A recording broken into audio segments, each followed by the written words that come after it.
This channel does not promote any violent, harmful, or illegal activities. All content provided by this channel is meant for an educational purpose only. MDH chana masala এখন ছোলা হোক বা বরবটি দানা, সাদা চানা হোক বা কালো, সব রান্নাই হবে অসাধারণ। আর শুরুতেই যে খবর আমাদের নজর রাখতেই হচ্ছে, চাকরিহারা শিক্ষকদের প্রস্তাবের সায় বৈঠকে বসতে চলেছে শিক্ষা দপ্তর। আর খানিকক্ষণের মধ্যেই আন্দোলনকারীদের সঙ্গে বৈঠকে বসতেছে তারা, চিঠিও পাঠিয়ে দিয়েছে বিকাশ ভবনে। চাকরিহারাদের 6 জনের প্রতিনিধি দল আবার পরীক্ষা ছাড়াই যোগ্যদের পুনর্বহালের দাবিতে অনড় রয়েছেন চাকরিহারারা। এই মুহূর্তে সুমন মহাপাত্র আমার সহকর্মী আমার সঙ্গে রয়েছেন। সুমন, চাকরিহারা শিক্ষকরা যদি বৈঠকে বসেন শেষ পর্যন্ত, তাহলে তারা কি বলবেন সেই বৈঠকে, কি কি দাবি জানাবেন? দেখো, কিছুক্ষণের মধ্যে বৈঠক শুরু হবে। চাকরিহারাদের 6 জনের প্রতিনিধি দল কিছুক্ষণের মধ্যে বিকাশ ভবনে এসে পৌঁছবে এবং সেখানে প্রিন্সিপাল সেক্রেটারি IAS বিনোদ কুমারের সঙ্গে তাদের বৈঠক হবে। সেই বৈঠকে তারা বলবেন যে তারা পরীক্ষা দিতে চান না, কিন্তু চাকরিতে স্বপদে স্কুলে তাদেরকে যাতে বহাল করা যায় তার জন্য সরকার কি ব্যবস্থা করেছে। আমরা যেটা জানতে পারছি শিক্ষা দপ্তর সূত্রে, বিনোদ কুমার তিনি পরিষ্কারভাবে জানাবেন যে রিভিউ পিটিশন সরকার করেছে তার উপর ভরসা রাখতে হবে। পাশাপাশি এর পরবর্তীকালে চাকরিহারারা যদি শিক্ষামন্ত্রীর সঙ্গে বৈঠকে বসতে চান তার ব্যবস্থার কথা হয়তো বিনোদ কুমার বলতে পারেন। এতটুকুই আজকের বৈঠকে হবে, কিছুক্ষণের মধ্যে বৈঠক শুরু হবে। একেবারে শুনুন, আমাদের নজর থাকবে গতকাল শিক্ষামন্ত্রী ব্রাত্য বসু তিনি কি জানিয়েছিলেন শোনাবো আপনাদের। নেতিবাচক ভাবার বা নেতিবাচক কথা বলার যে নেতিবাচকতা অনেকদিন ধরেই ওদের মাথায় ঢোকানো হচ্ছে, হ্যাঁ, সেটা আমি বলবো যে সেটাকে না বিশ্বাস করে সরকারের ওপর, মুখ্যমন্ত্রীর ওপর আস্থা রাখতে। কারণ মুখ্যমন্ত্রী সরাসরি ওদের সঙ্গে বৈঠক করেছেন, মিটিং করেছেন। আমার কাছে তো চিঠিটা আছে, এরকম কোনো কথা নেই। তারা বলেছেন বসতে চাই। যোগ্য চাকরিহারাদের একাংশ বলছেন যে সরকারের তরফ থেকে নতুন করে নোটিফিকেশন জারি করার আগেই তারা বসতে চান, না হলে তাদের আলোচনায় বেশ কিছু এসব নিয়ে পর্যাপ্ত আলোচনা হয়েছে। যদি ওরা বসতে চান ওরা লিখুন, নিশ্চয়ই আমাদের দপ্তরের কোনো বিভাগীয় সচিব বা আমরা কেউ নিশ্চয়ই আলোচনা করবো, কেন করবো না।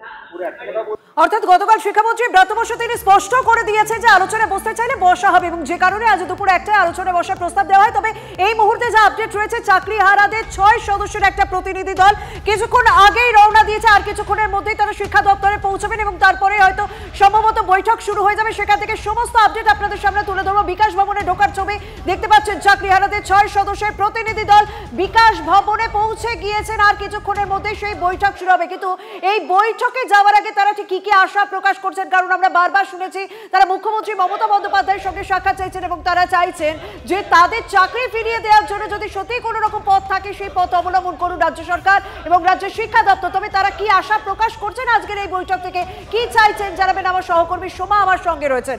সোমা, তোমার কাছে কি আপডেট রয়েছে, তারা যাওয়ার আগে ঠিক কি বক্তব্য স্পষ্ট করে যান?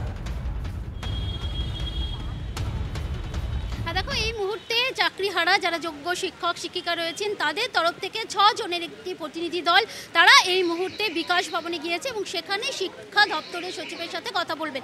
আমার সাথে এখানে রয়েছে যোগ্য শিক্ষিকা রয়েছেন যিনি চাকরি হারিয়েছেন।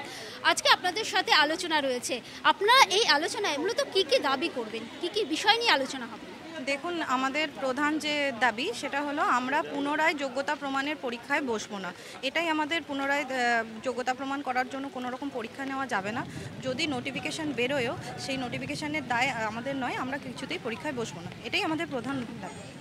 আমরা দেখেছি এর আগেও কিন্তু মিটিং হয়েছে, এই নিয়ে দুবার মিটিং।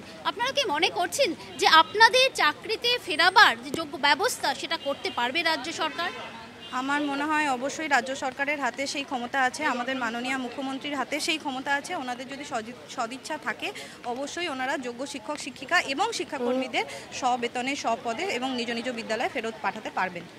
আপনাদের নতুন করে পরীক্ষা দেবার কথা বলছেন এবং আপনারা বলছেন যে আপনারা পরীক্ষা দেবেন না, তাহলে একদম সেই জায়গা থেকে তারা বারবার স্পষ্ট করেছেন যে তারা নতুন করে কোনো রকম পরীক্ষা দেবেন না, কারণ তারা অলরেডি 7 বছর কাজ করে ফেলেছেন। আজকের বৈঠক থেকে কোনো রকম সমাধান সূত্র বেরোয় কিনা সেদিকে আমাদের নজর থাকছে।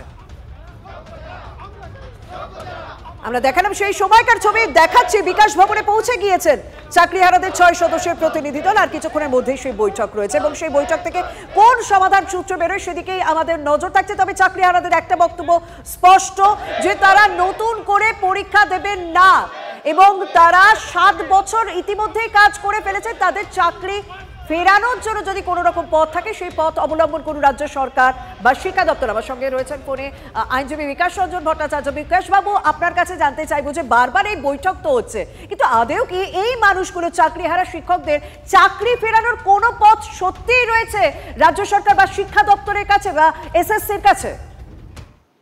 দেখুন, আমি ইতিপূর্বে পরিষ্কার করে বলে দিয়েছি যে আইনের যা পরিস্থিতি, আইনি পদ্ধতিতে এদের পুরনো চাকরি ফিরে পাওয়ার কোনো সম্ভাবনা নেই। স্বচ্ছ নিয়োগ প্রক্রিয়ার মধ্য দিয়ে এদের আবার নতুন করে চাকরি পেতে হবে। সুপ্রিম কোর্টের রায় চূড়ান্ত হয়ে গিয়েছে, সেই রায়কে অত সহজে বদলে দেওয়া যায় না এবং রাজ্য সরকার ইতিমধ্যেই সুপ্রিম কোর্টে তারা দরখাস্ত করে বলেছে যে তারা নতুন নিয়োগ প্রক্রিয়া চালু করছে। অতএব রায়কে পরিবর্তন করে এই পুরনো লোকেদের আবার কাজে ফিরিয়ে দেওয়া, এটা আমার বুদ্ধিতে তো কোনো রাস্তা আছে বলে মনে হয় না। ধন্যবাদ। বাহ, এবার রয়েছে স্বাদ। হ্যাঁ, অপূর্ব স্বাদ। এমডিএচ এর চাঙ্কি চাট মশলা, জীবনে আসল স্বাদ জাগলো। আসল মশলা, এমডিএচ।